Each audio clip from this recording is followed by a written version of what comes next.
First of all, thanks very much for inviting me. I'm very honored to be here. Also, many thanks to Pavel for showing me around and for a warm welcome.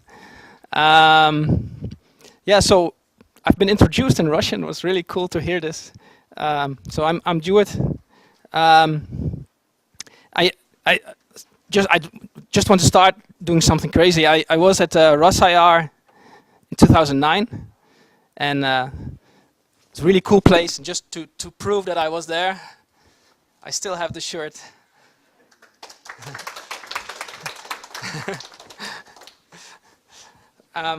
Very happy to be back. Very impressed by the things I saw here and by the by Yandex and by all the people that work here. So this is a very stupid question for to ask at a big search engine company, but so what does a search engine look like for you? Anyone? Sorry? Magic. Magic. Yes, it's magic. And anyone else? It's magic.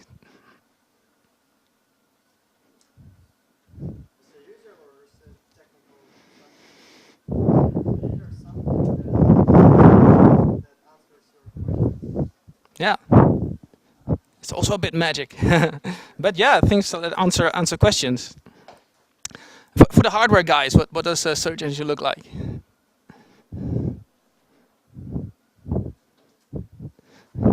So one thing search engines look like today is like this.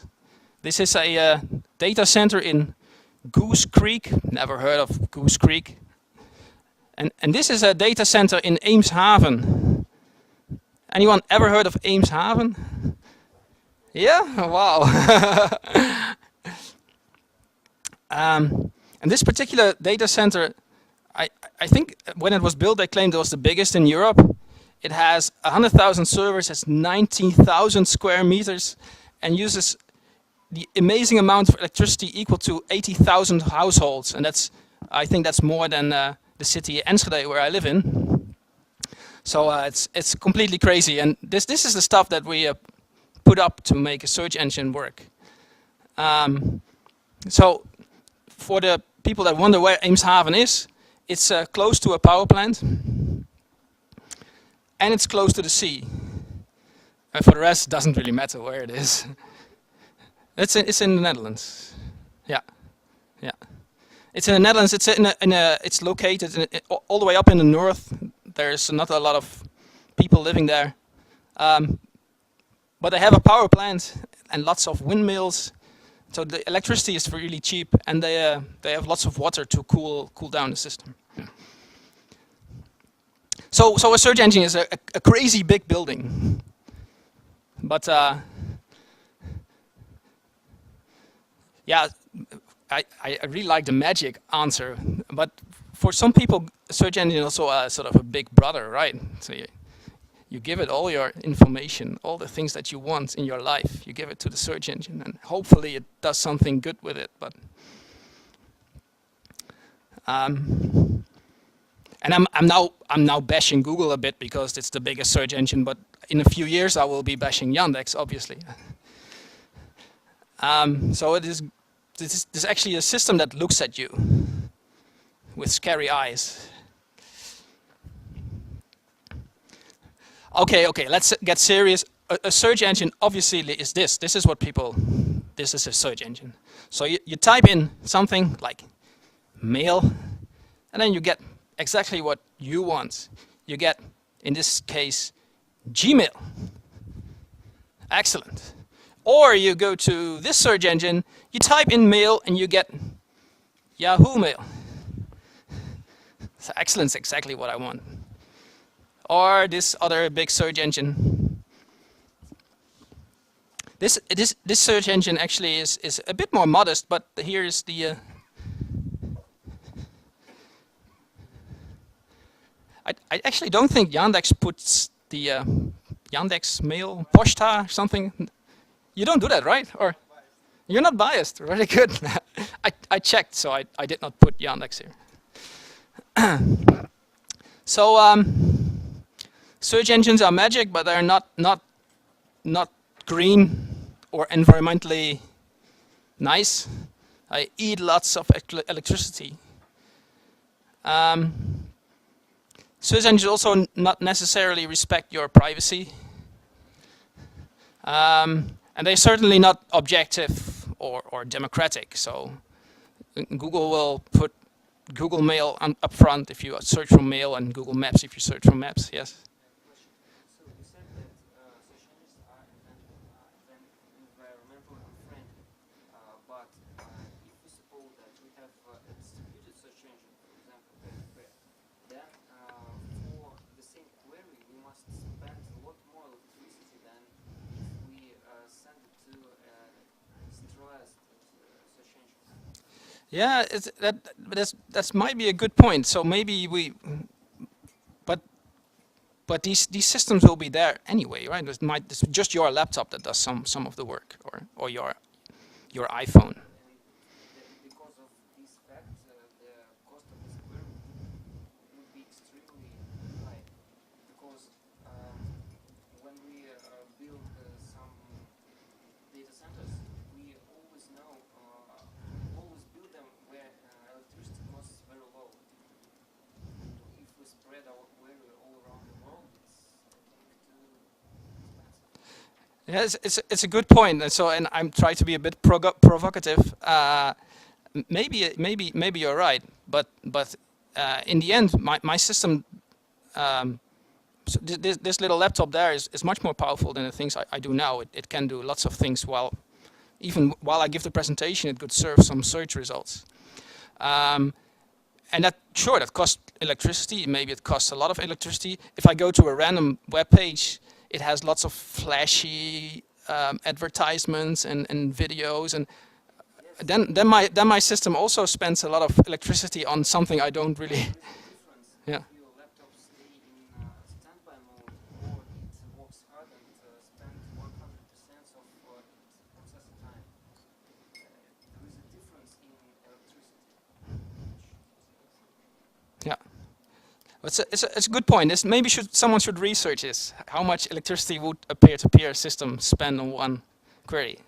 Although the peer-to-peer systems don't really exist yet that do this. So, but point taken. Thanks. Yeah.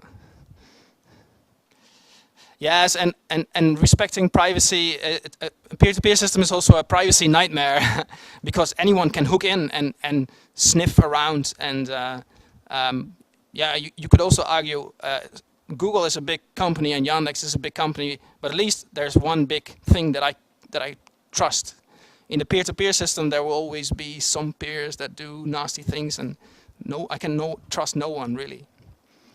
And surely in a peer-to-peer system, some of the peers will also not be very objective. Probably not. So I'm not claiming that. Peer-to-peer systems are the solution to this, but I just want to point out that today's search is not really green. It's not really respecting privacy or objective. And a few years ago, we got some funding for doing peer-to-peer search, and when I wrote the proposal, a lot of colleagues said to me, peer-to-peer is already old and it doesn't really work, and the hype is already over. But I really like the idea. I think a peer-to-peer search system, if we really can put this off, this will be the single only thing I can think of that could possibly sort of change the whole world in search. Maybe there are more things, but this is. So if we together can provide a service like Google, then they have to think of something else, right? So yeah, maybe this should be a search engine. So just your personal system, any system, and obviously this is not a very powerful search engine, but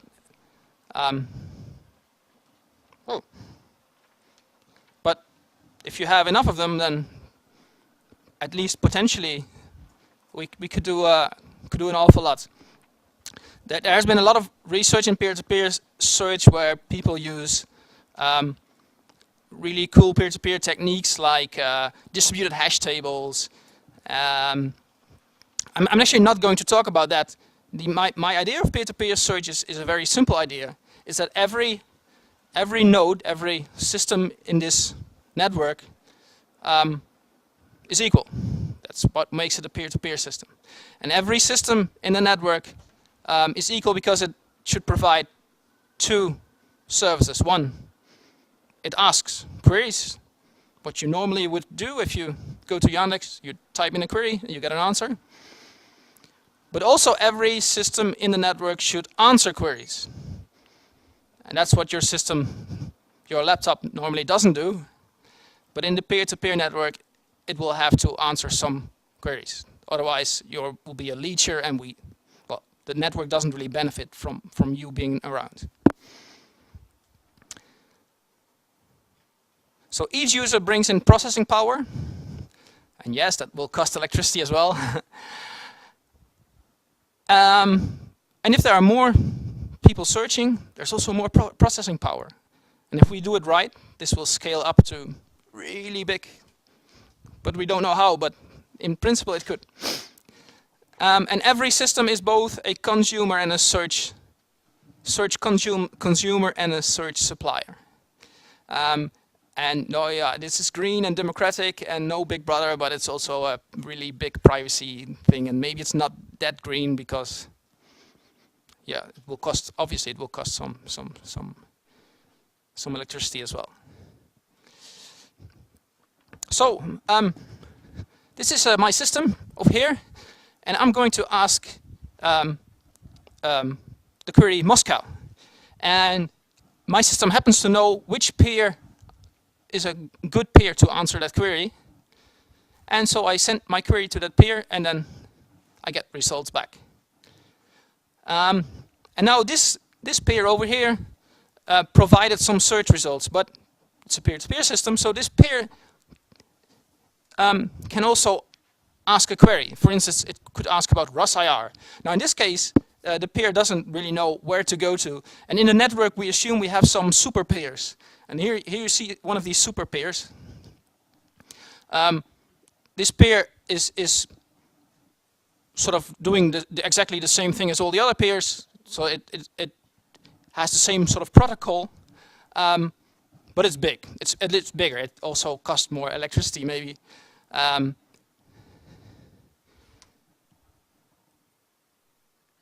And the super peer, you might answer the query, but it might also redirect. In this case, the super peer says, well, you should go to peer 74, and peer 74 happens to be over here. And so we go to peer 74, and we get search results.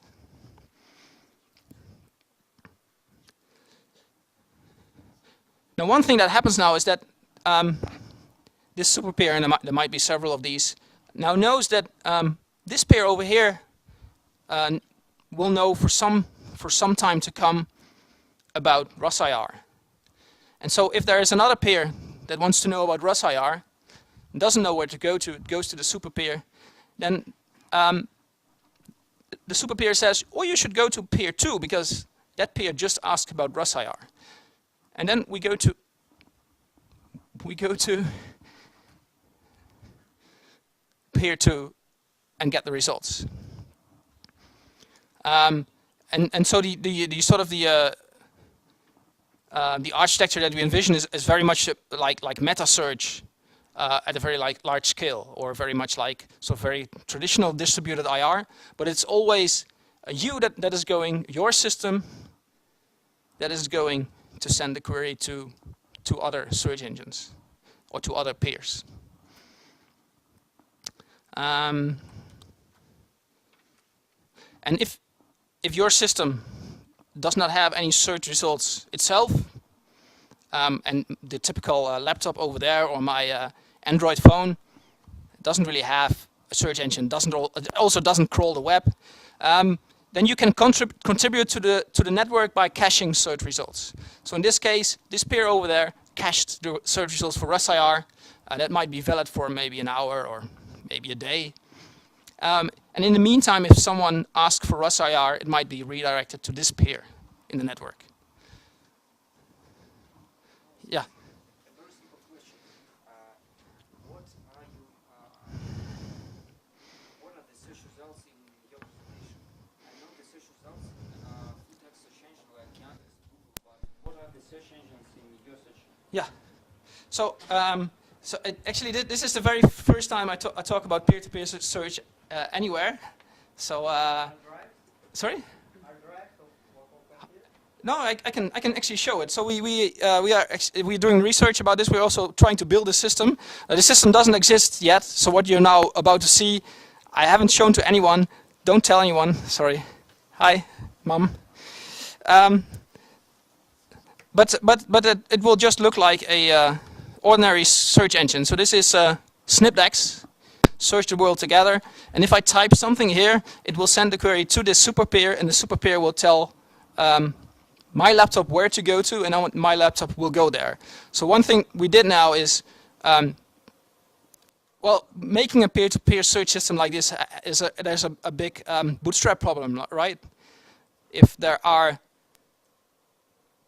no peers, then I don't get any interesting search results. And if there are no interesting search results, how can I possibly get peers to participate in a network? So one thing we did now is we included a number of systems that provide open search results. So search results like RSS feeds or Atom feeds.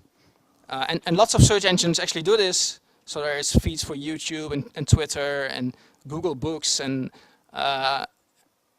so what we do now is I send a query to the super peer. The super peer tells the system, well, you should go to YouTube. For instance, I don't know. And by the way, the super peer is now completely stupid because we don't know exactly yet how the super peer should learn how to do things. So the super peer now says, if the query has video, I will suggest YouTube. I hope. Oh, there goes nothing. It's also not very fast. But this is what it looks like. So it now my laptop went to YouTube and to Blip TV and to, I'm not sure what's, well, maybe to some other, and we basically get these aggregated search results. And if I do a Moscow image,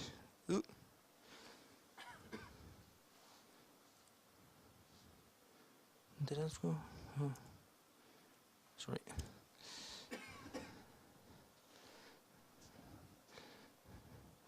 Then it goes to Flickr and Picasa, and so does that answer your question? This is what it looks like. Oh. For example, seal. What the user wants when she searches for a seal? She wants news, she wants timetable, she wants to know when the next receiver is coming. Where can we find all these information? We have an official site, we have news feeds, we have blogs, etc. Where actually we should go? I should probably not do this, but let's see what happens. Oh, we go to Blacko. So who was here yesterday? Or anyway. Well, I don't know. It's a bit old, but there's so the simple answer is we don't know. We don't know how to provide good search results, and a big part of the research is now we have this framework and these ideas, and the question is how does the network learn what a good search result is? How do I get the news and the blog and the timetable and the image? And so I don't know. But there is a fundamental difference from peer-to-peer search to normal search engine, because in peer-to-peer search you can only choose the source of your information, but in centralized search like Google, Yandex, you can offline grab all the data, analyze it, and when users search for a specific query, understand what he wants and in what order Yeah, so in a peer-to-peer system, I envision that if you operate your peer and you are an expert on Moscow wine, does that exist? Russian wines? Really good Russian wines. So I'm pretty sure that all the search engines are very bad in Russian wines, but you can, by hand, just make for some queries about Russian wines, you can make the excellent, the best search results. And then you hook up in the network.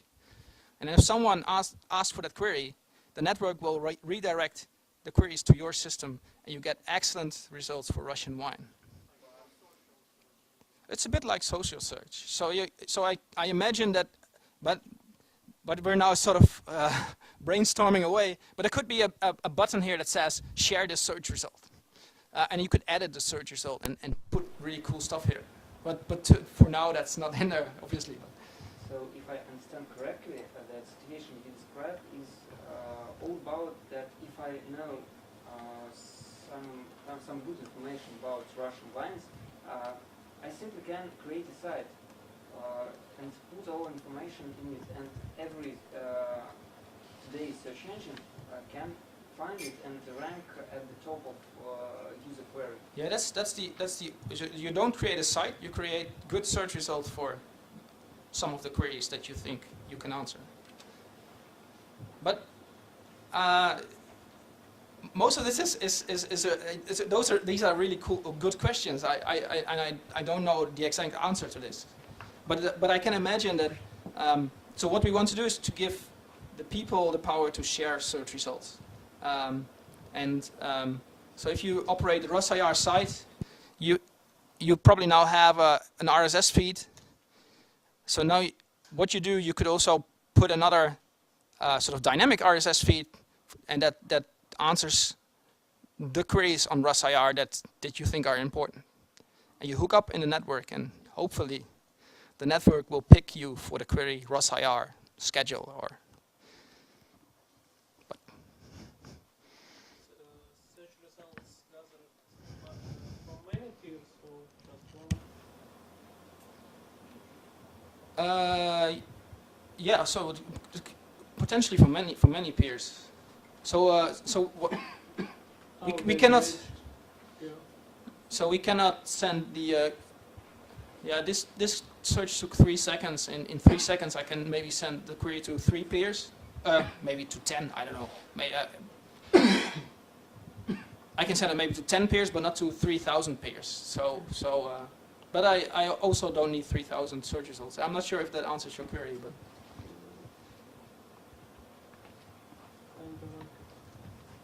But the peer that, for instance, caches search results might also decide to throw some out and add some more. I don't know. Yeah. Will you try to develop a search algorithm yourself, or you'll try to ask a community to help you? Do some open source project maybe? So the question is, who develops the ranking algorithm? Yeah. So currently we don't assume anything about the ranking algorithm. It's up to the peer how to rank the documents. In the future.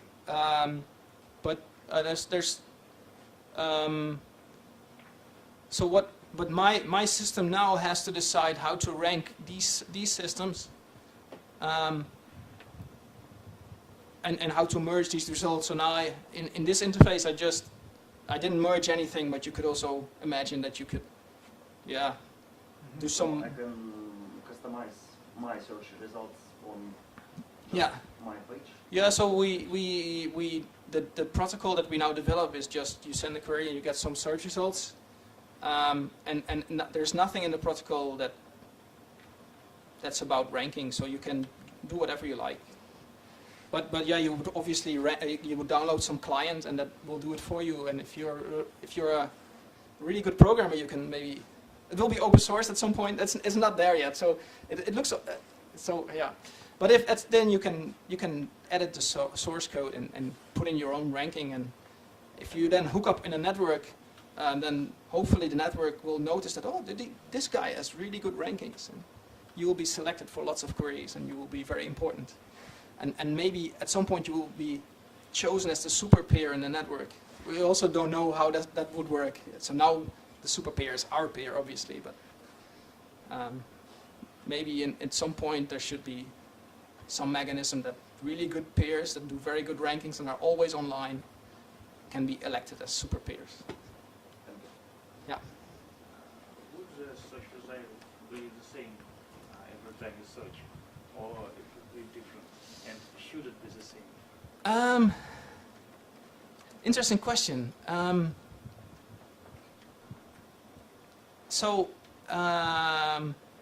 In practice, it will actually be almost always exactly be the same, because your pair will also cache search results, and if you retype the same query, it will not even go to the network, but it will, unless it has been a long time.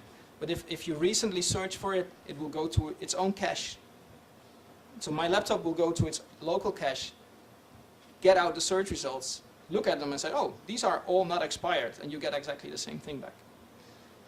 Okay, but if I have two laptops and I'll search twice. Oh, yeah, you might get really different results, yeah. And that might maybe confuse users, I don't know. Yeah. We can say it's personalized approach. It's a very personalized approach, yeah. But it's you will not log in or anything. There's lots of really interesting but also hard technical problems. So there might be systems behind firewalls and net boxes. So there should be some kind of a tracker that sort of tracks the peers. So if you're, because my laptop now has a Yandex IP number, but when I'm at the hotel, it will have a hotel IP number. So there is also some nitty-gritty details that we have to solve with identifying where the peers are. And we do want to identify the system, but actually we do not really want to identify the user per se, because I claimed I respect privacy, but that, yeah, so it's also all very good questions. But if you have several systems, you might get very different search results depending on who's online and yeah. You say that you don't want to identify user, but in fact the architecture you described allow somebody to identify several pairs. For example, I can ask from pair a list of all queries that cached, and this set is really unique for each user. User's device. It's a user and device. But the user and device are almost the same. Yeah, so I already said that it's also a privacy nightmare to have this peer-to-peer network. And you're right, I could. So we thought about, there are really cool technical solutions like putting peers in a ring and sending queries to each other, and then someone in the ring puts in the search result, but you'd never know which one. There are really cool technical solutions to that and really cool papers to read. But actually we are thinking of a much more easy solution, is that the user will explicitly tell, I'm willing to share these search results. So anyone can see that I searched for RusIR, and these are my results. But you're right. I could once I know so we will have some kind of a peer identifier. If I know the peer identifier, I could send queries to it and find out what is cached, and maybe also find out who is behind it. Like people in the AOL log find out who user 6405 was. Yeah. You can go to random peer.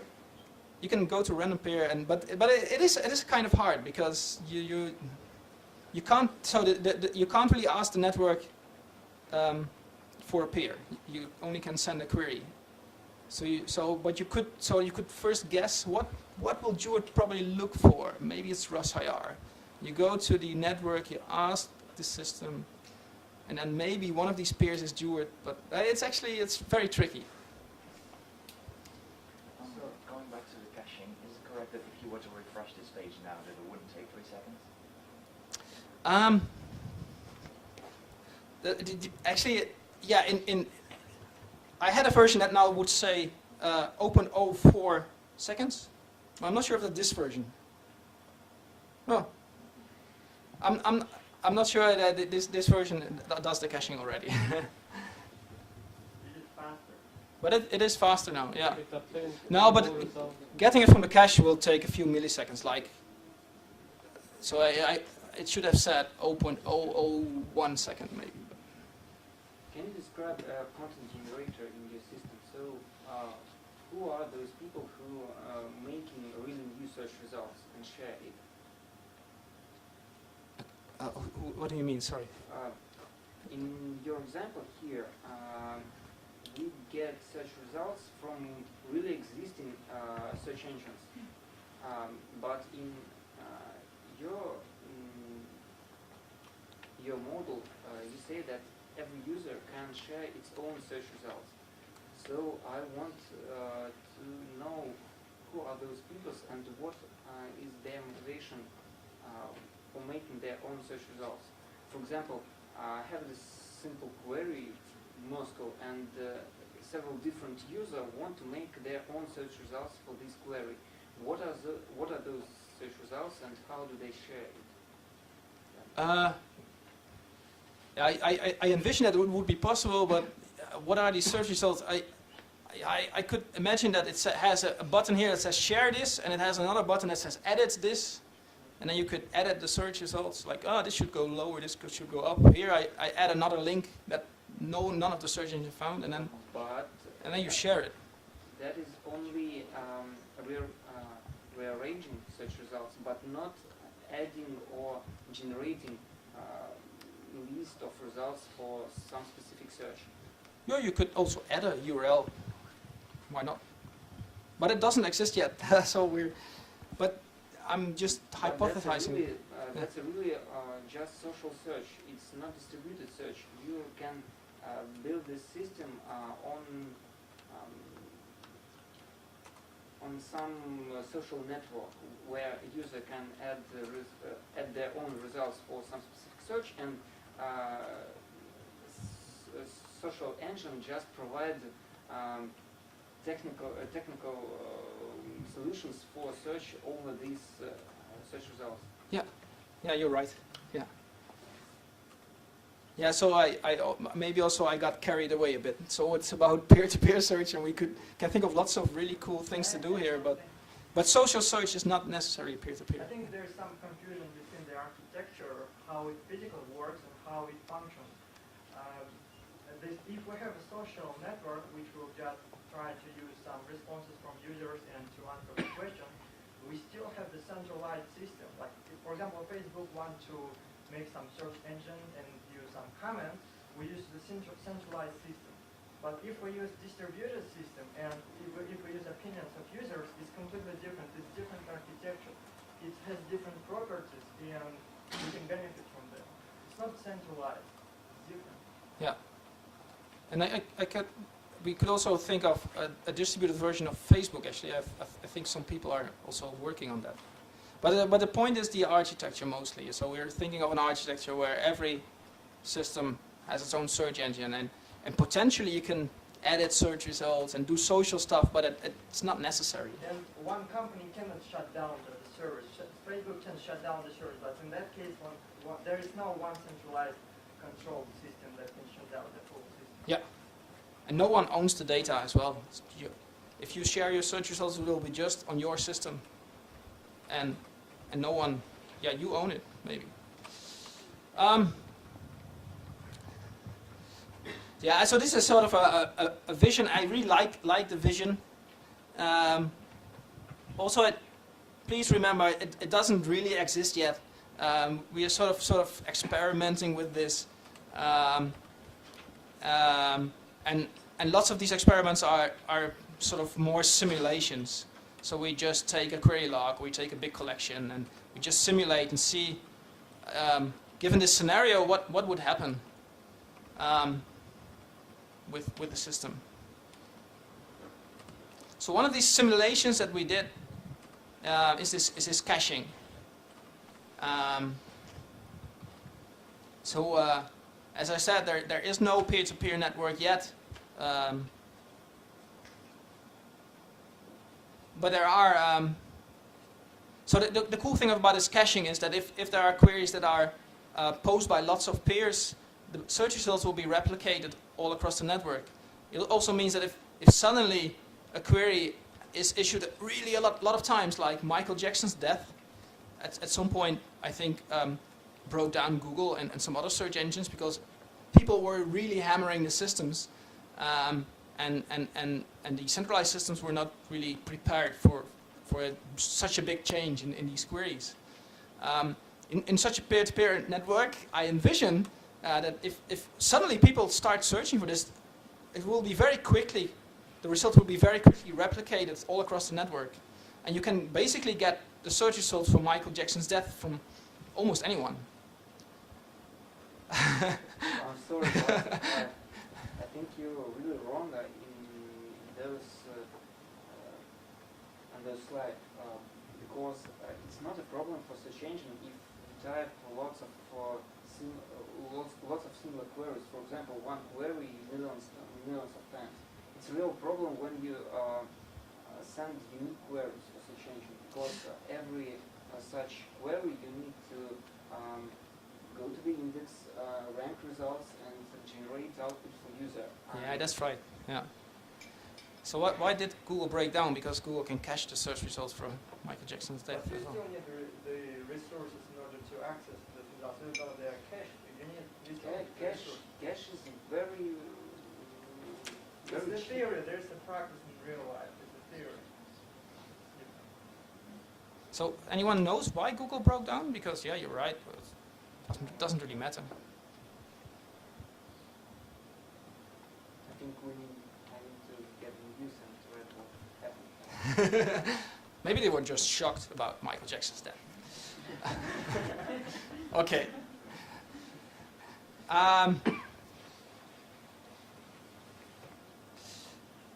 Yeah, so one thing that we did is we took a large search engine log, and this particular log has 21 million queries and about 600,000 users. And we used it to simulate a big peer-to-peer network where every user is a peer, and we in the simulation we randomly sort of put search results on 10,000 peers. So there are 10,000 peers that actually own the data, and it's just some number that we thought of. And all the other 640,000 peers are searching, but they're also caching. And so queries that are issued a number of times, they are cached somewhere in the network. And we sort of also assume that the super peers know about this, and they will redirect the peers to the peers that cache.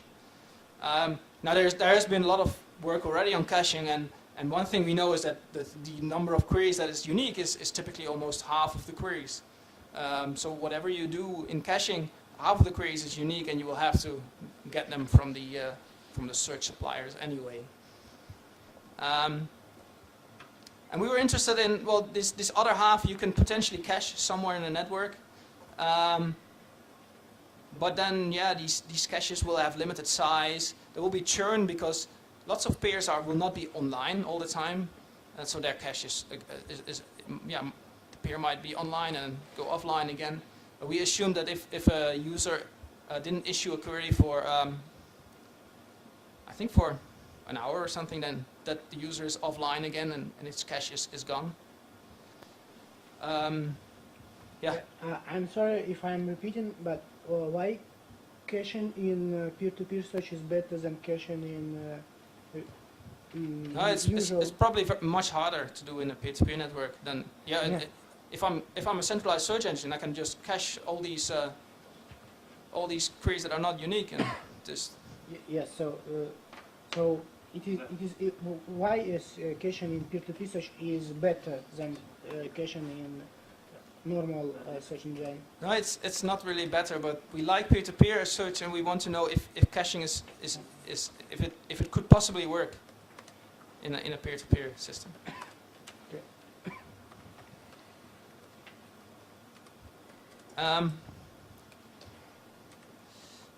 And this sort of shows the share ratios. So there is about 20%, I think this is about 20% of all the peers that don't have any cache hits. And then there's really a lot of pairs that sort of cache as many, that sort of produce as many cached search results as they also search. And there's a very small amount of pairs. I think the rest of this is about 12% that actually have share ratios of more than 1. So these are the pairs that contribute more to the network than they take from the network. So if you ever download videos from using BitTorrent, probably your client also puts this share ratio, this upload-download ratio on your screen. If it's bigger than 1, you do a good job, because you sort of, well, give the network as much processing as you take from it.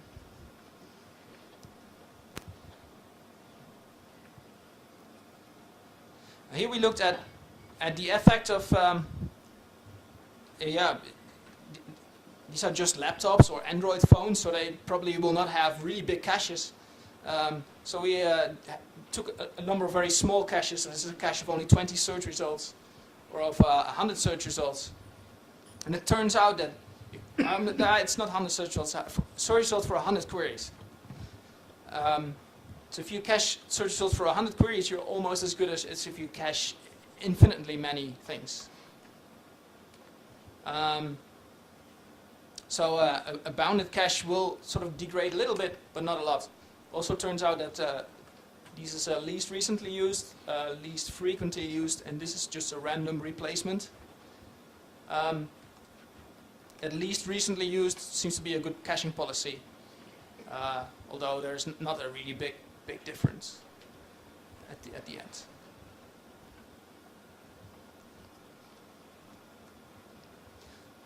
So here we just cached the exact query, but one thing you could do is remove stop words or reorder the terms in alphabetical order.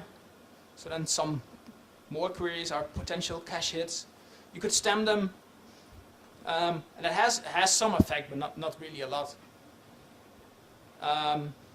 What does have a big effect is what is here subsumption, which means that we go to the cache if it has at least one of the query terms. But that's probably not really the best answer you would get. So this will also, all of these things will have some effect on the quality of the search results. It's a simulation. We don't know for the queries what the good search results are. Probably these effects are not that big, but this is probably will really hurt the search results.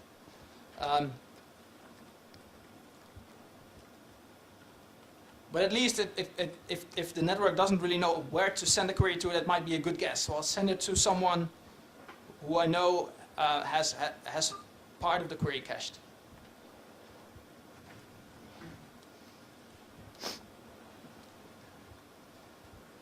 And last in the simulation, we looked at churn. So so as I said, if someone didn't pose a query for an hour, we assume the system is offline. Then from our 650,000 peers in the network, the number of peers that's simultaneously online is between 30,000 and nope. Where is that? I think well, by head it's about, I think this is 30,000. This is about 80,000. I'm not sure. Maybe I didn't put the whole legenda here. But if I remember well, there's not a lot of pairs online. But you still see, these are the queries issued by the suppliers. This is a little bit more than maybe 12 million at the end. And there's still some pairs, some search results that are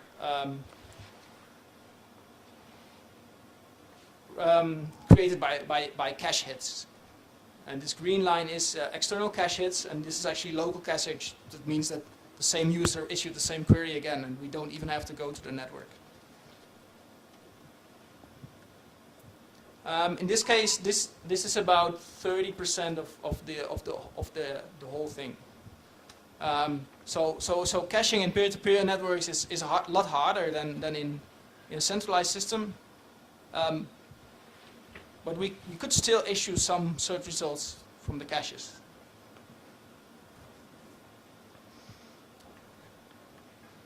So in the ideal case is that everyone is always online. There's an infinite cache size in the systems. And yeah, and then it's a bit like the centralized system. You can cache about 55% of the queries. If you do this subsumption, then you cache more, but then probably the search quality will really go down. If I don't do this subsumption, but I assume finite caches, and I assume that many of the peers will not be online all the time, I still can cache. I can still get about 33% cache hits, which is quite promising.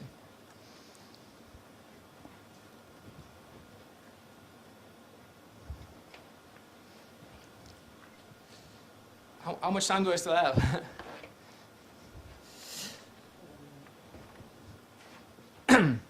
So one big question is, how do these super peers, or how do peers in general know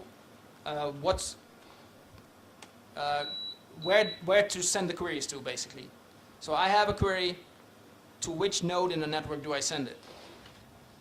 And traditionally in distributed search, people have done query-based sampling. So what they do is, to know what a search engine answers for queries, you just send it some random queries. You look at what comes back, and then you download the documents, and those documents will give you some idea of what the search results of the search engine are. And one thing that we definitely do not want to do is download documents. Downloading documents, that's something that centralized systems do. Then you're sort of crawling part of the web. So our main research question here was, when the peer-to-peer network is operational, there are search results sent from peers to other peers all the time, consisting of a URL, a title, and a snippet, maybe a preview image. And our question was, based on these snippets, can we learn who answers what query? So basically we take summaries, and then we sort of summarize the summaries, which is also done by ASOC here. So we're not going to download the documents as other researchers did in distributed search, but we're just going to learn from the snippets.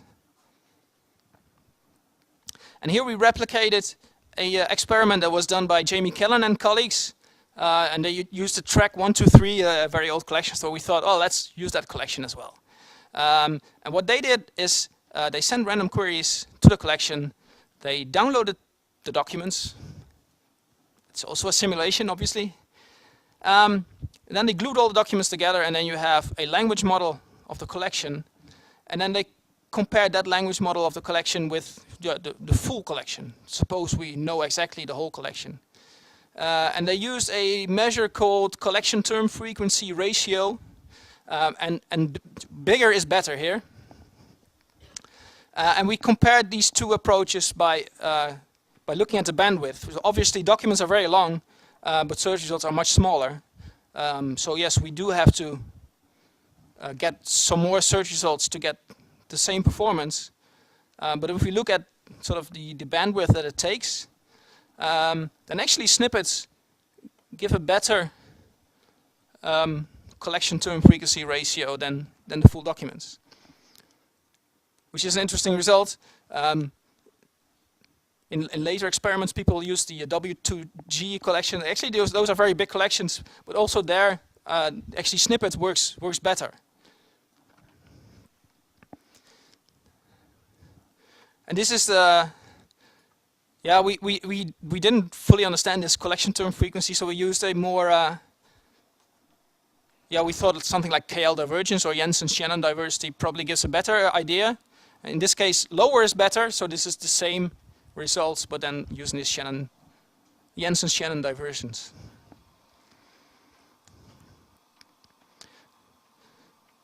Now, these were really big and sort of unusual collections. We did this with a number of smaller sites.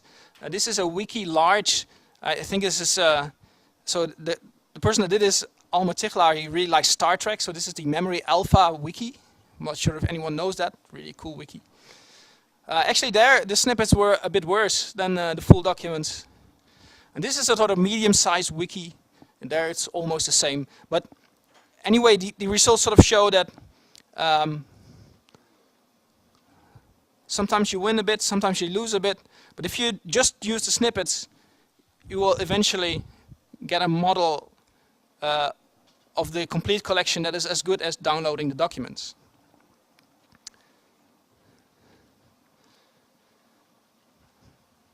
So here we just send random queries. So we thought, well, maybe if we use some other strategy, we can improve things.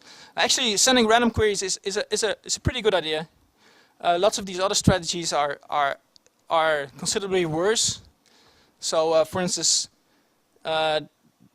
this selects a query based on the frequency that was already observed for the term. Here we always select the most frequent term. That's a very bad idea. And here we select the least frequent term. It's actually not such a bad idea. So in some cases you will get no search results. But for very big collections, that takes a while until that happens.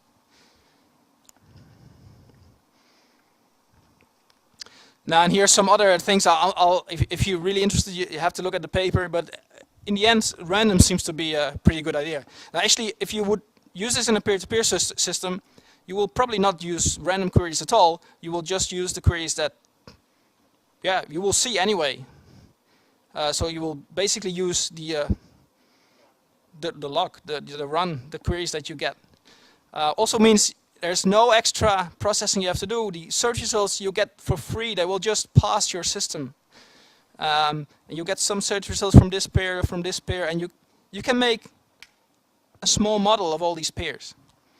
And obviously these super pairs, they will see lots of queries, and they will get, hopefully, very good models of the pairs in the network. With no extra costs, because you just get these search results. We don't download any documents, we just use the search results. So here too, so it looks kind of promising. As I said, it doesn't really exist yet, but the simulations are promising.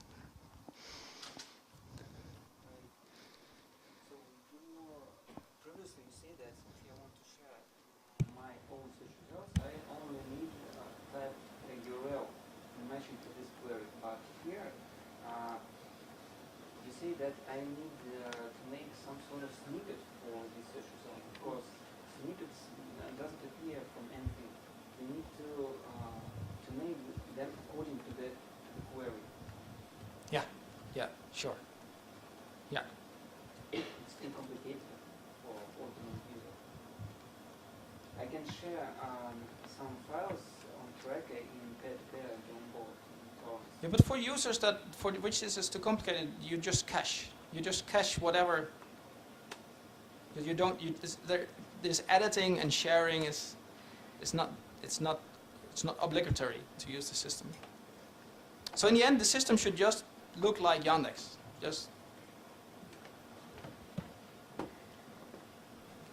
But this idea of editing search results is not very new. I think Google tried this.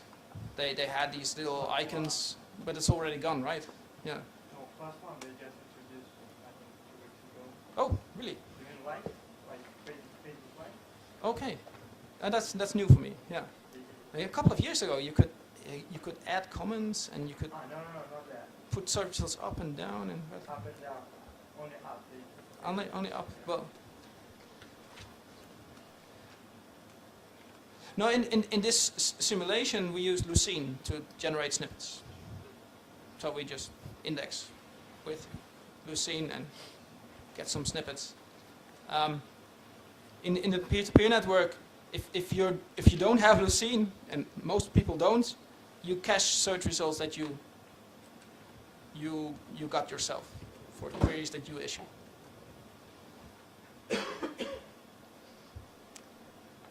Okay, I have one more topic, if that's okay. It's actually something completely different. One thing that we thought of. This is the sort of the conclusion. So yeah, snippets is as effective as sampling full documents. You can do it with no extra costs, and this random sampling seems to be effective. But probably in real life you would have some sort of the real query stream that does this, which is not really random. But.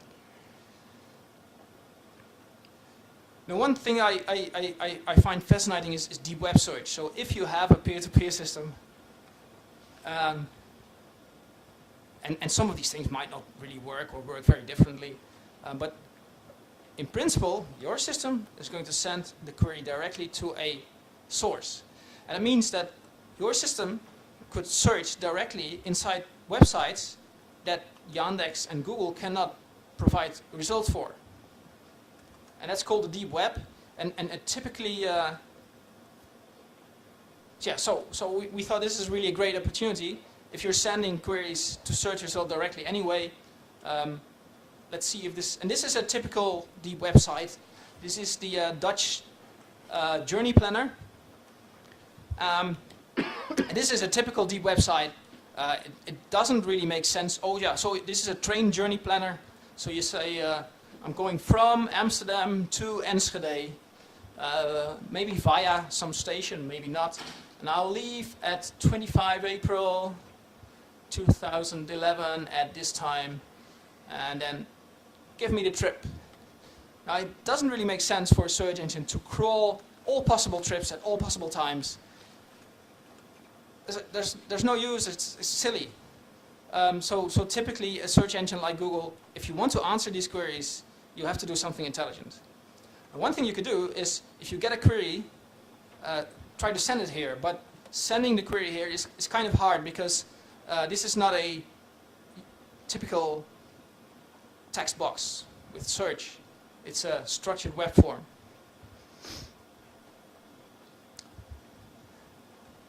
So what we did here, I can demo this as well. It's a Dutch demo, sorry about that, but the user interface is very basic. So we did this for the Dutch railways planner, and if you go from Amsterdam to Enschede at 12 o'clock at night, what would you type if you would have the sort of Yandex search box?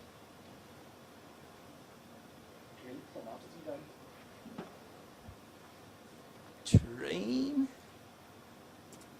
Yeah, and then it's, oh yeah, sorry, it's a Dutch system, and in Dutch train is trein.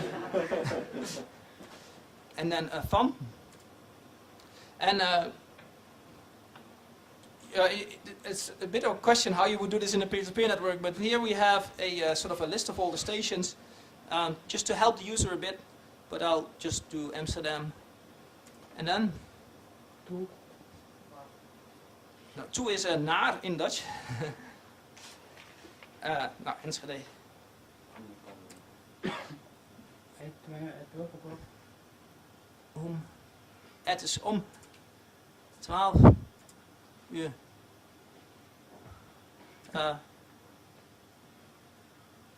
I hope this works.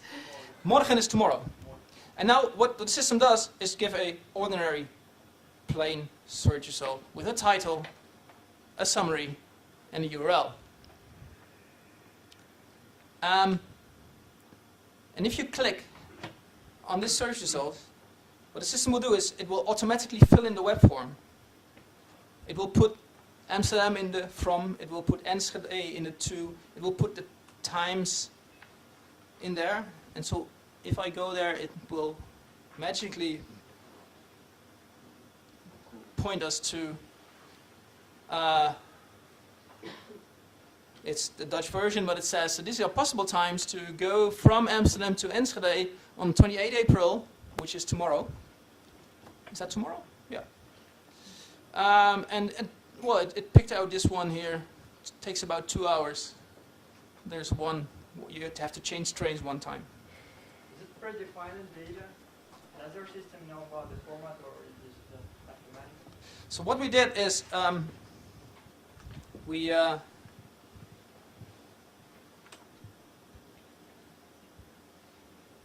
first of all, we wanted to show that you can do this, and here too, there has been really a lot of research on natural language interfaces to databases.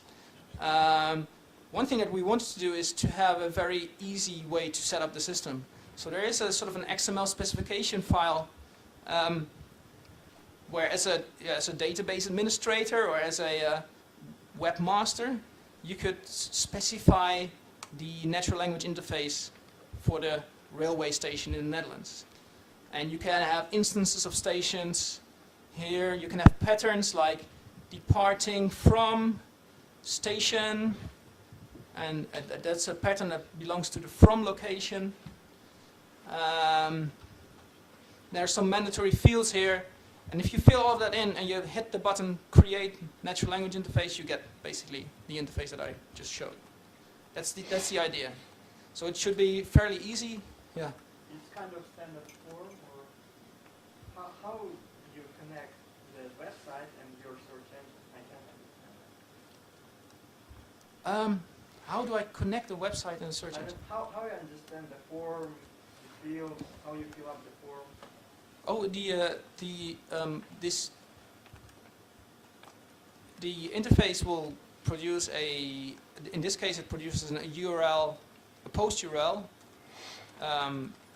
that's sent to the railway planner. I didn't get it. For example, if I create my own website with different forms, and you don't change anything with your search engine, will it understand that and can it fill up my form? No, it will not automatically fill out forms. You will have to tell the system how it should translate the query to the form. And this Standard, right? well, this XML file is used to tell the system how a text query should be transformed into a get URL or a post URL. Site owner must spread. Sorry? Site owner. Yeah, the site owner must. Describe the Yeah. functionality. So the railway stations could do this, but actually anyone can do it. Because now I did it for the railway stations. Have you tried to extract such form automatically? It would be really cool, but you would at least need the queries maybe. What kind of queries would you send to a form? For example, for railways, they are typical. What different? Just as for, for airplanes, they are also typical. I think it's easy. Yeah, and there are also more easy examples like currency exchange, like rubles to dollars, for instance. It's fairly easy. But we also did this for second-hand car sales. So you can type in like a Lada red from 2000, older than 2000, I don't know, and then it gets quite complicated. Turbo, I don't know. And the goal is to provide a very general way to develop this. So once you can do this, you can put this into your peer-to-peer system, and you know all the train questions go to this guy. And this guy knows how to fill in forms at the railway stations. And in theory, as I said, it doesn't really exist yet. We can, in our search system, provide online, direct, dynamic results suggesting train trips or used cars or whatever. So yeah, one thing that we did is just to do a small user study. So we had a couple of users that we put behind both systems, so the original railway planner and our system. And they filled in a questionnaire, and we also measured how fast they were.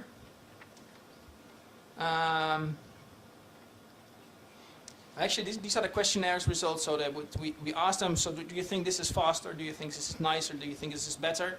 And 1 is I definitely think this is better, and 5 is well I don't think this is better. And results were kind of mixed, but you see that most people. So 3 is sort of the average. I don't care, and all the results are smaller than 3. So people thought it was faster, it was nicer, it was better, and most of people prefer this. Obviously, there are always some people that don't like it, but in general, they like this. We also measured the real time that they took filling in. So yeah, sort of getting the right results. And for the free text interface, it took less time. And I think in practice it takes even less time than here, because we noticed that also people like to trick the system, or just, oh, let's see what happens if I do this. Oh, and if I do this. So people were faster even when they also tried to play around with the system. They sort of we're also getting to know the new way to get train trips. So Linux terminals are the best. Yeah, Linux terminals. When you type the query, you type 12 as a digit. And what will happen if you'll type TWE 12? Do you really want to know? This is one of the hardest parts of the system. Also things like tomorrow, you have to put some domain knowledge in there. So to be honest, some of this domain knowledge, like the digits and tomorrow and times, are hard coded in the system, and because we also think you can reuse that in lots of other systems. Yeah. So 12 is 12. Dutch is such an easy language.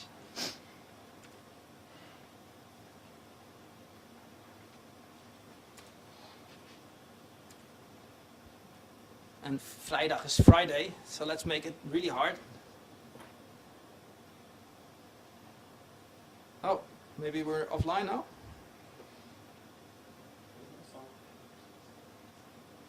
We crashed it.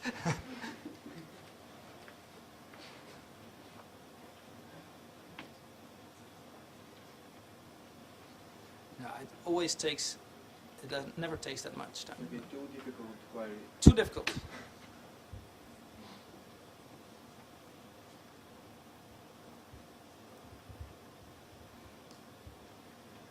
I was really confident that it would work. Yeah, so it's a research system.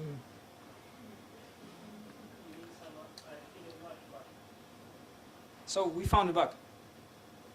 But there's not really a reason why this would not work. I'll just let it run and see at the end if it did anything. Maybe my whole laptop now stopped. You made a quick mistake. You showed the URL to the system. How do I? Maybe your peer was linked with himself before. F5 is normally what? Peer Oh, number wow. 2 goes to peer number 2. Goes to peer number 2. Yeah.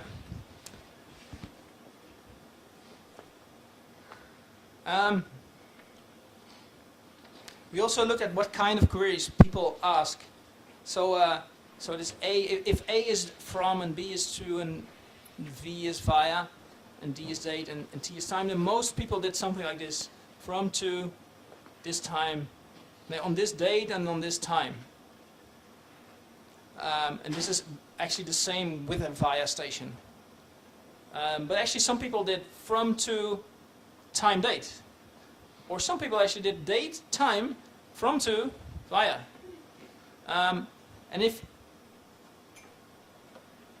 you put enough people behind the system, actually you see lots and lots of, so here, this didn't fit anymore, but this is a considerable amount of queries that were other versions of this.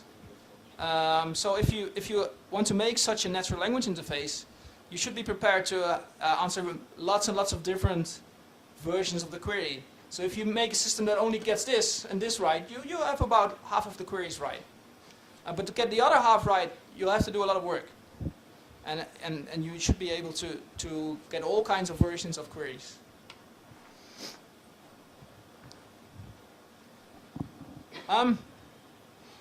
So yeah, we can search the deep web.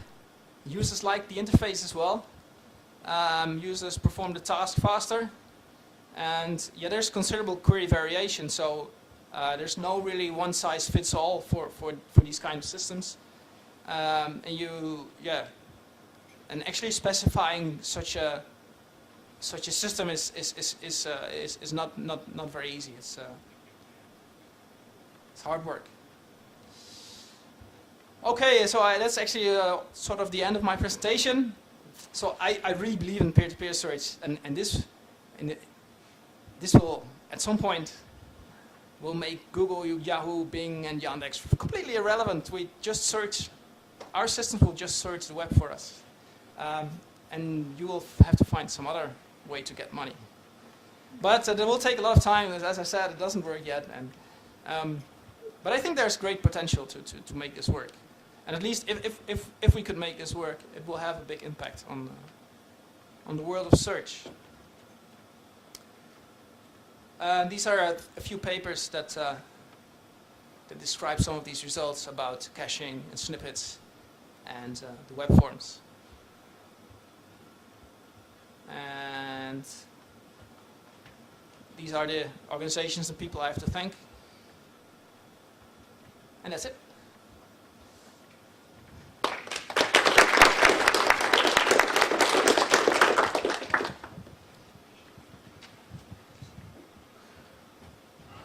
Yahoo Mail?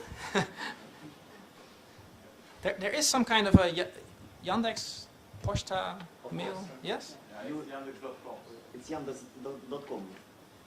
Search not Oh yeah, but I cannot really search Yandex.ru. Sorry. You can use Google translations. Okay. Or you want Yandex too? What? Why not? Yandex Mail. Oh, only 6. Oh, that's not too bad. Yeah. Not biased. Not biased at all. Okay, I'm impressed. Yeah. Couple of questions. Yeah. Question.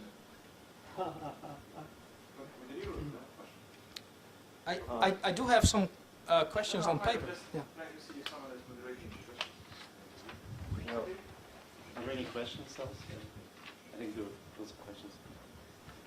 When you say we must do some work, who do you mean? Who will develop this?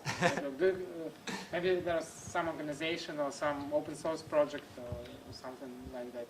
Yeah, I've seen a number of open source peer-to-peer projects. Different design, yeah. Yeah, and most of the designs I saw were actually, yeah, they all have different complexities, and many of them use.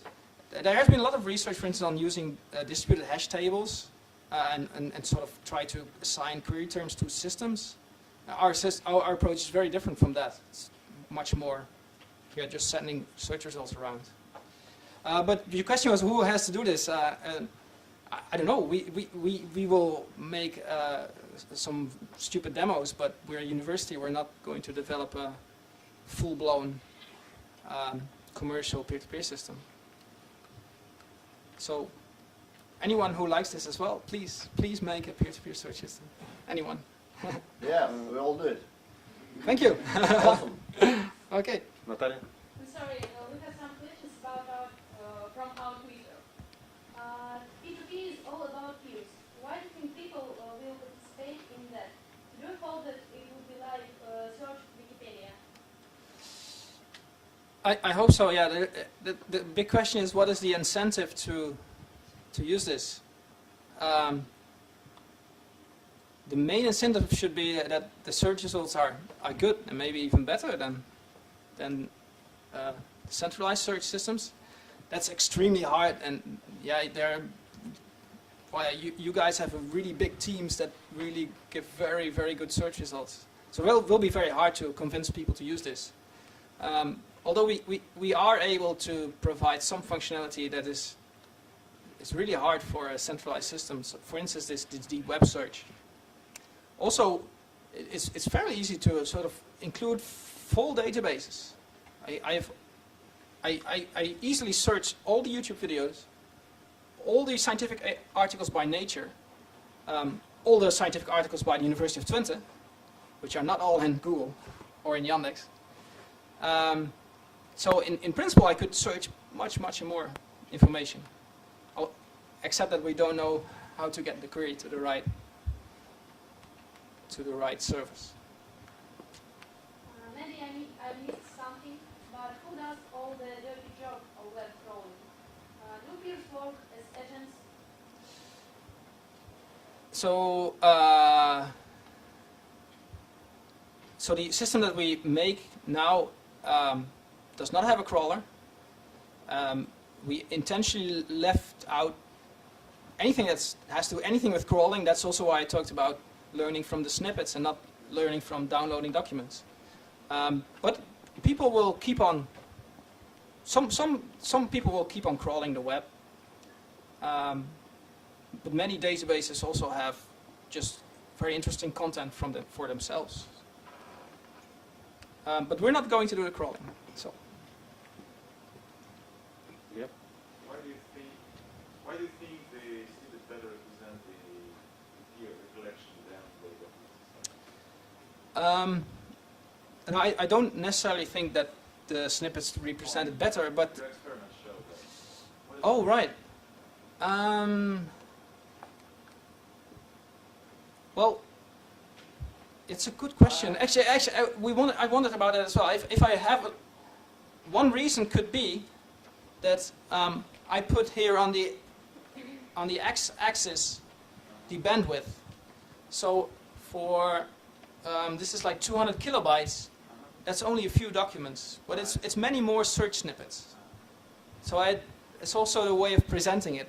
So we compared by the same amount of the sample. the same amount of bandwidth usage, and here you get more variation in your results, I 100 guess. of snippets and 5 documents.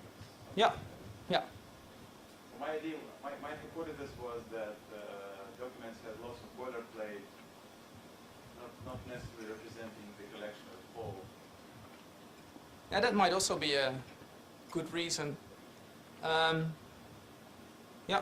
So another question, maybe I missed that, but it looks like the system you're describing needs a lot of query rewriting, sending to different collections. Then you show the patterns to the travel search, the typical pattern. How do you deal with the rewriting? Because we do the same. We have lots of parallel searches, we call them vertical searches, we call them parallel searches. We do lots of rewriting of the queries to send a particular vertical. And that's kind of not easy. I mean, it's half manual, half mined from the logs. The process of creating good rewriting mechanism is not easy. How do you deal with that? What is your ideas? Yeah, that's a very good question. So currently we do a very stupid rewriting. It's like if video, go to YouTube, and then remove the word video. I don't really have a very good answer for that. There's so many things that centralized search engines do and then do very well that you will have to do very differently in such a setup. So one thing, it's also almost impossible to have something like PageRank into a system like this because you don't crawl, you don't have any general picture of what the web looks like. So yeah, so if you similarly ask me how would you include PageRank, I don't know. No, yeah. I'm trying to yeah. see the complexity of the problem. The yeah. complexity of the problem of creating good rewriting mechanism for each peer is close to the mechanism that kind of tries to get the statistics of the collection. Yeah. It's similar on a similar scale, right? Yeah. So so in my architecture, I had here a super peer, and if you think of this super peer, it's a bit like Yandex. Okay. This is someone has put in quite some effort in this, so this rewriting doesn't really need to happen everywhere. If this peer doesn't know where to send the query to, it doesn't have a really good rewrite rule, it will send it to the super peer, which is a bit like Yandex, but it doesn't crawl, doesn't have the documents, but it only has really good rewrite rules, I guess, or among some other things. Right. But it knows, okay, you should go to peer 74. And obviously someone has to do some hard work here, and we're not going to do that, but we're more interested in the architecture and the, yeah. But you could do it here. Yeah. Yeah. I have a question regarding to this matter. So the main idea behind this architecture is to make everyone equal, right? And we say that there will be some ranking mechanism. For example, if someone does a better job, he or she will be ranked higher. So I think that at the end we can come to the result that there will be some new companies appear who will do it professionally, and they will try to monetize the source. They will try to put some ads in it, and then we will have new generation of search engine, and the whole idea will be diminished because it will be just about money, not about idea. And we will have again several big players and the dominance of corporations. Yeah, it's an interesting vision. So if this really works out, then Yandex will figure out how to make money. Figure out how, and this will be Google, and here you will have Yahoo and Bing, yeah, and then we are back to back to where we were, but then in a peer-to-peer setting. I don't know. Yeah. It's, yeah. And yeah, you can, yeah, peers can also put advertisements in their results. There's no way you can. But yeah, you're right. But it would already be cool if that happens, I think.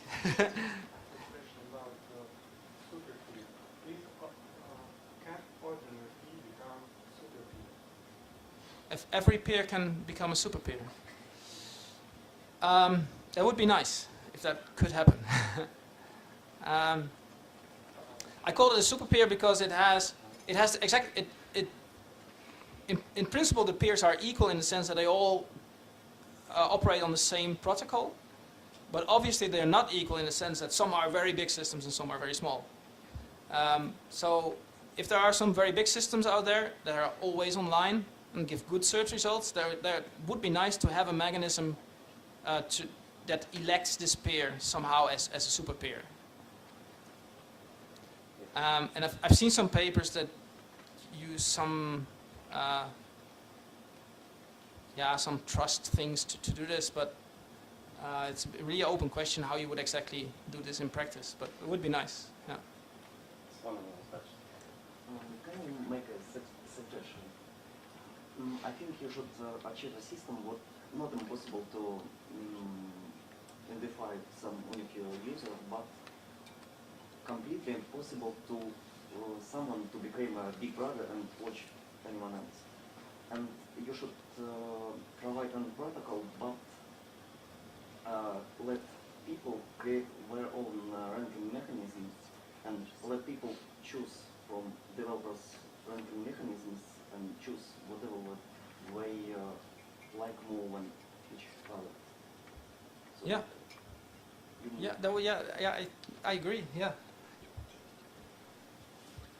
Yeah.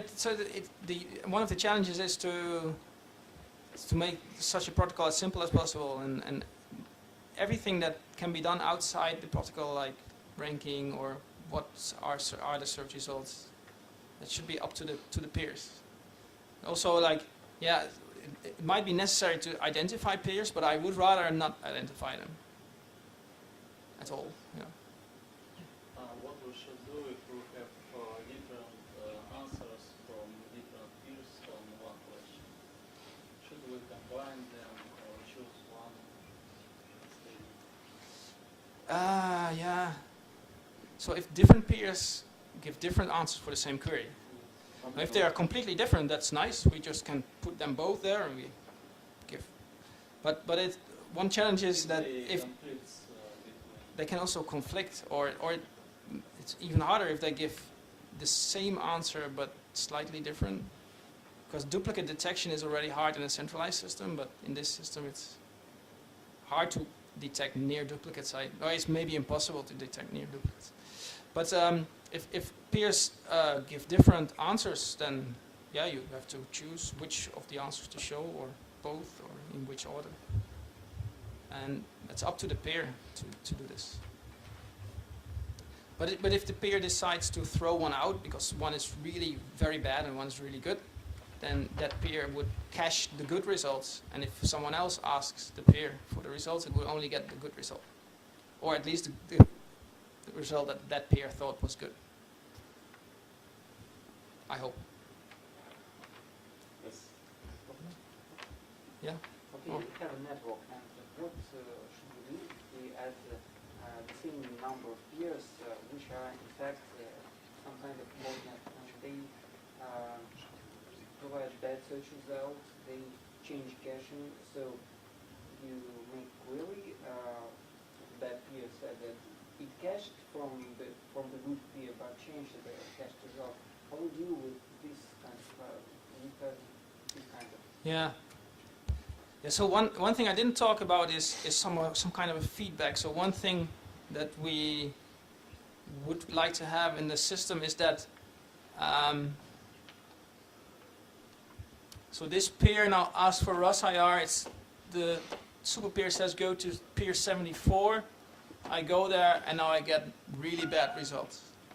So one thing we want to do is some way where this peer can tell this peer, like peer 74 is giving me bad results, or peer 74 is currently not online, or peer 74 takes like 10 seconds for answering the query. Yeah, so there should be some feedback mechanism in here. But if super peer is compromised? If the super peer is compromised,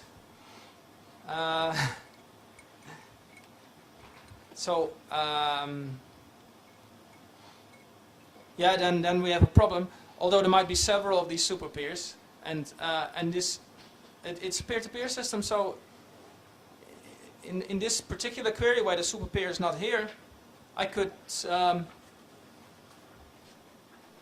no, let me see. Yeah. I have an idea. Yeah. I don't know. Yeah. I'm open for ideas. Yeah. So we can just use not some centralized approach. We can use some average scoring system, like for example Stack Overflow website. You can there will be not one person who will rank up the question or answer and will go up. It will check the average or the total score, and then no one can affect the whole system, the whole score. And then if there is some person who is vulnerable to the rest of the system, most of the users will rank him down and will just go out of the system or just go to the bottom. Yeah. Yeah, that would be cool. Did you call it Stack Overflow? Yeah, it's a very famous website among developers. Okay. I don't know that. StackOverflow.com? Or? Yeah, it's really cool. Try that. Okay, thanks. One Yeah. question. Could peer exist on cloud, for example? A lot of information goes to clouds. Oh, this could be a big cluster of 300 machines. I don't know. So for the small peers, could they exist on clouds? And what do you mean? A small peer could? Yeah, I mean a lot of information now. For example, that I manage is lying on cloud, on data centers. And for example, in that case, your peers goes to data centers. Yes. Yeah. To get the information. It will be the same Yeah, as normal search engines. These are just systems that talk a agreed upon protocol, and yeah, it could be a big cloud of machines with some web service. Yeah. So no more questions? Maybe here. Yeah. You use peering network between user and traditional search engines, but they limit usage of their servers automatically. You can't make query with high rates to Google or Yandex. You will be banned. Yeah. Yeah, that's interesting. So we thought about, so if what I showed, I actually send the query to YouTube, and if I send more than 100 queries an hour, YouTube might phone me up and ask me, what are you doing, right? Yes. But that would be my personal system doing this. So if I have a peer-to-peer network, then YouTube will get like 1 million queries from thousands of different machines. So I hope they won't notice. Or they think, what is happening? But and then at some point, our peer has a nice browser user ID. How you call that? So it identifies itself as Snipdex, and if you don't like this, phone Djoerd. So if we annoy some people, I don't know. At some point, if there's really a network, and if you annoy some people, then it's hard to remove it again. So, any more questions? So one more here in front. Yeah. In your system, you said ranking is done on client side, so you need to get all results and then run them. What is the result set is very, very big? For example, for Windows or Linux or Apple. Okay. Well, there's first there's the decision to what peers do I send my query, and then I send it to a very limited amount of peers, like 10. In the system I showed, I think it's 5, and then I get a top 10 results from 5 or 10 peers. So in practice I will have like 50 results to re-rank, or 100, or maybe a couple of 100, but never a lot. Okay. So it's multi-step ranking. Some system gets results, run them, cache results. I ask that system that gives me top 10. I run from many peers, get top 10, make my top 10, cache it, Yep. and so on and so on. Yeah. Any more questions? Djoerd also got some questions from the audience even before the talk, so probably. Oh, right. Yeah. I don't know if you answered any of them already. So the first question is about trust management in your system of peers. Yeah, so we already talked a bit about this. So it's a really cool discussion, by the way, in the audience. Thanks. Yeah, some peers might be malicious, and you have to do something to identify them and to sort of push them down, as you suggested as well. So trust management would be very important. Is there any way to speed up the dissemination of breaking news or any other recent important information in the network? Yeah, in some sense, this caching, if there is breaking news and people send a certain query a lot of times, it will be replicated all across the network. But if the people are not asking for the breaking news, yeah, I don't know how this would happen in practice. But in principle, we can include stuff from Twitter or from other search engines as well that have the newest things. So, and the third question is: do you imagine that your network is focused only on sharing content of a specific type, like scientific publications or news? Yeah, that's an interesting question. So one thing, I have some students now that make a search engine for the university using these techniques. So it's information from a very specific type. Our university has students, professors, publications. There are people living on campus, so it has lots of some weird things in there that you might also want to include. And yes, you can make this on a very small scale as well for a very specific audience. So one thing I can imagine is that if you are a peer and you sort of go to the network, you might also go to the University of Twente network, a very specific network, and once you contacted any of the peers or the super peer in the network, you you surf University of Twente results, or results on Russian wines, or I don't know. So yes, I think this is not only a web search scenario, and actually those scenarios might be much easier. So for the University of Twente, it's easy to identify maybe 10 sources, like the phone book, the library repository, the online learning environment, Blackboard, and maybe I have 10 of these things, and then I have a complete sort of network of 10 peers for the university. Maybe I have to make some wrappers for them. And so for something like enterprise search for big enterprises, that where normally you're also going to crawl your own data, which is a bit weird. You could also imagine doing something like this. I hope that answered the question, because yeah. Thank you.